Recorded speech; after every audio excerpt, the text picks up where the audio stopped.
বিগত আন্দোলনে আমাদের ৩১ দফা সংস্কারের বিষয়টা আন্দোলনের অংশ হিসেবে ছিল কিন্তু, এবং আমরা সকলে যারা বিরোধী দলে আমরা ঐক্যমতের পরিপ্রেক্ষিতে কিন্তু ৩১ দফাটা বাস্তবায়ন করার জন্য আগামী দিনে তার রূপরেখাও দিয়েছি যে একটা জাতীয় সরকারের মধ্যে বাস্তবায়ন করা হবে।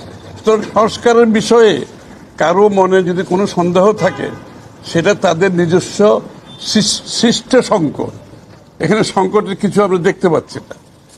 আর একটা কথা পরিষ্কার করা দরকার, সবাই বলছে যে ঐক্যমতের পরিপ্রেক্ষিতে সংস্কার হবে, সবার প্রস্তাব জমা হয়েছে এবং সেই বিষয়গুলো বিবেচনা করে কোথায় কোথায় ঐক্যমত হয়েছে সেটা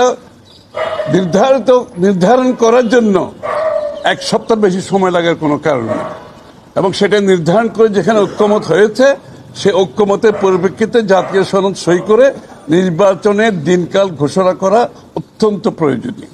আর ডিসেম্বরের মধ্যেও সময় লাগার কথা আমি ব্যক্তিগতভাবে মনে করি ডিসেম্বর পর্যন্ত যাওয়ারও দরকার হয় না। ঐক্যমতের পরিপ্রেক্ষিতে আমরা সেটা সিদ্ধান্ত নিয়ে আমরা জাতীয় সনদ সই করে ডিসেম্বরের আগেও নির্বাচন করা সম্ভব। এর ডিসেম্বরের পর তো যাওয়ার প্রশ্ন আসছে না, বরং আগে করা সম্ভব। আপনারা যদি দেখেন ঐক্যমত কেউ সৃষ্টি করছে না, সবাই সবার মতামত দিয়েছে। সুতরাং যে সমস্ত জায়গায় ঐক্যমত হবে সেইগুলোর শুধুমাত্র আমরা সংস্কারের মধ্যে নিয়ে আসব, আর যেখানে ঐক্যমত হবে না সেগুলো নির্বাচনের পরে সবাই যার যার ম্যান্ডেটের জন্য আগামী নির্বাচনে যাবে এবং তাদের ম্যান্ডেট নিয়ে তারা সংসদে এসে সেটা পাশ করবে। সুতরাং এইখানে এই সংস্কারের কথাটা খুবই পরিষ্কার, না বুঝার কোনো কারণ নেই।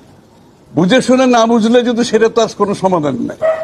এটি অতি সত্বর আমরা সংস্কারের ঐক্যমত নির্ধারণ করে জাতীয় সনদ সই করে ডিসেম্বরের আগে নির্বাচনে যাওয়ার যথেষ্ট সুযোগ রাখা আছে, করা সম্ভব।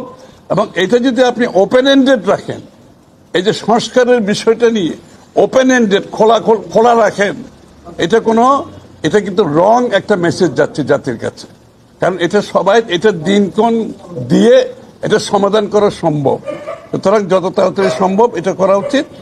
আর কোনো বিষয় ছিল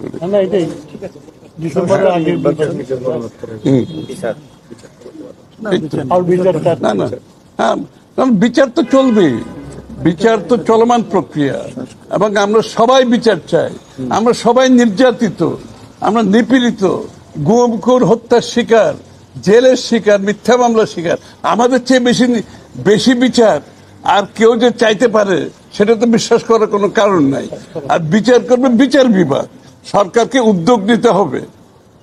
এটা বিচার বিভাগ বিচার করবে, সরকারকে উদ্যোগ নিতে হবে। সবাইকে ধন্যবাদ।